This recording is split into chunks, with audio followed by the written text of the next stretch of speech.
Well, I think we're ready to get started. So today I'm trying to get these monster logs through this sawmill. Unfortunately, if you watched yesterday or the last video, we stuck one up a little bit smaller than this, and it was a fight to get it through there. We had to do some serious surgery to get it down to where it'll fit the wood miser. If you want to learn about that, watch that video. We talk about the throat dimensions and log size and all that stuff in yesterday's video. So today I've had to bust out the chainsaw mill. I have not used this thing in 4 years. We actually used it to build that deck from logs that we dropped on our property, and I really honestly haven't used the Alaskan since then, but this is the Alaskan sawmill's wheelhouse. So we've adjusted it out to maximum reach, which is about 32 inches, and we've got everything set up. What I'm wanting to do is take the top off of this log and remove some of the taper that exists. It's 28 inches on this side and about 38 on that side. So we're going to remove some of that taper, and then I think we're going to switch to the mini mill and take the sides off, and then we should be in better shape to stick it up on the wood miser. I'm sure there's a lot of people out there who have the question, which one's better, a chainsaw mill or a bandsaw mill? We actually did an entire video dedicated to the things that we've learned about the differences between these two guys. If you haven't seen that, give it a watch. It's really insightful. I don't think there's a right answer. I think it depends on what you're doing. As a great example today, we're probably going to be using both sawmills, actually all three. We have 2 different chainsaw mills, and then we've got the bandsaw mill. One of those unique things about the chainsaw mill that is important is the chain. This is what's called a skip tooth or a ripping chain. If you look closely, there's not a cutting tooth every single tooth. There's actually 2 scoring teeth and then 2 cutting teeth, 2 scoring teeth, and then 2 cutting teeth. On top of that, it's actually filed at 10 degrees instead of the typical 30, and that makes this thing cut with the grain like butter. As you can imagine, as these chains start to get longer and longer, this is a 36-inch bar, you have more and more and more teeth to sharpen. So the lesson I learned from chainsaw milling is keep your log clean and keep your chains sharp. Otherwise, you'll spend all day sharpening and very little time cutting. And if you're curious, does a sharp chain make a difference? Absolutely. 2 things: it reduces your fatigue, your workload, and 2, it keeps you from burning up your saw, because it's amazing how hard that saw has to work when you're cutting that much for that long. I was hoping for this project to track down a 42-inch bar, and I guess I'm just impatient.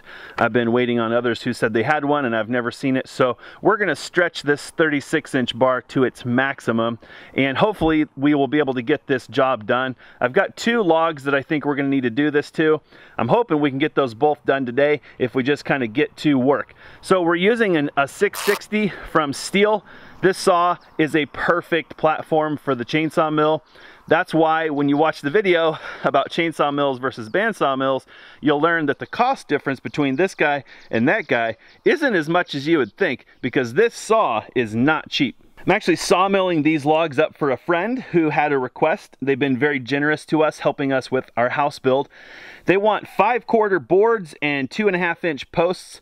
So by the end of the day, hopefully we've got quite a bit more. This is what we did yesterday, and we want to just get all this stuff done, get it on the trailer, and get it back to them so they can start building their garden beds. I used to use a wooden ladder that I had built for chainsaw milling, but over the years it's kind of dilapidated and deteriorated, and it's no longer viable. So I just grabbed this extension ladder piece, and I'm going to be using that today. The difference is it's got a hinge in the middle because this is like a universal ladder. I'm not really sure if it's a great idea or not, but I've got it just kind of pinned in the corners, and we've got a block in the middle to keep it true and straight. So hopefully that's going to work good for us. I've sloped my chainsaw mill downhill ever so slightly to give myself a fighting chance. Other than that, I think we're ready to make some sawdust.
That brings back some serious memories. Look at that. Beautiful. A little bit of bar marks where I had to go through that change of height in the ladder there. So now you know why we don't do that. If you want a really beautiful cut like a beam or something, you don't want those saw marks in there. Well, you need to be as consistent and patient as you can, right? Otherwise, beautiful looking cut, very flat sawn looking, some really wide grain and lots of character. All right, time for a snack. I feel like that took a lot longer than it probably should have. And then the next goal is to take a little bit of this taper out and maybe a little bit of this taper out with the mini mill, see how much work that is, and then we're good.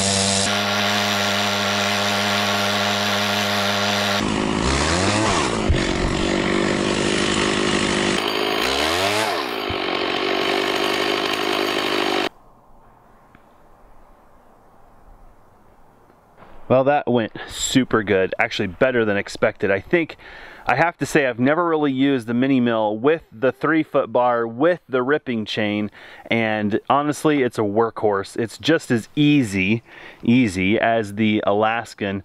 The chain I think makes a difference, and then a good strong power head, no problem to knock that guy off. I think I'm learning, and I think what's tragic about these big logs is they seem really attractive. What's like, oh my gosh, there's so much wood in there. And the truth is, look at the amount of taper. Look at all that taper. I think for as someone who's sawmilled quite a bit, I've learned that tapered logs are very deceiving. They're often very big on the butt, and you're like, oh, there's so much wood in there.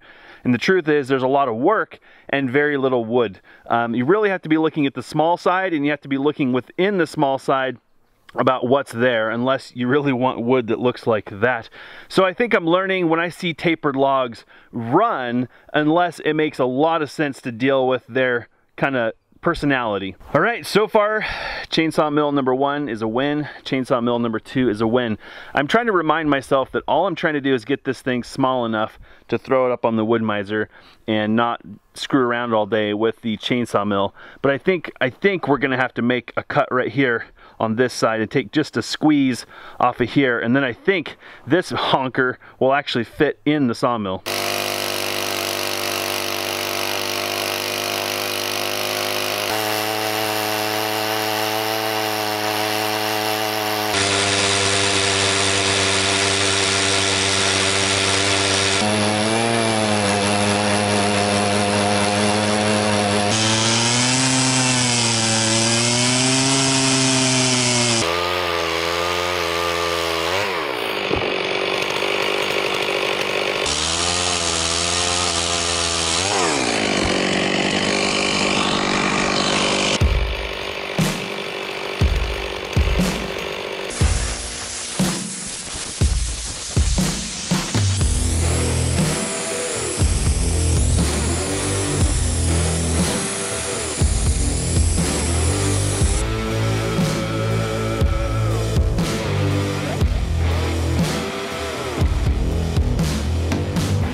She's within here. Need to move that side over a little bit, but that'll work.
That's it.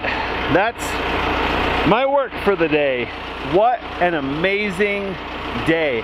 I'm so glad I got to finally run the chainsaw mills. I've been wanting to do that on a project. That's kind of part of why I took on this project, because I said, you know what?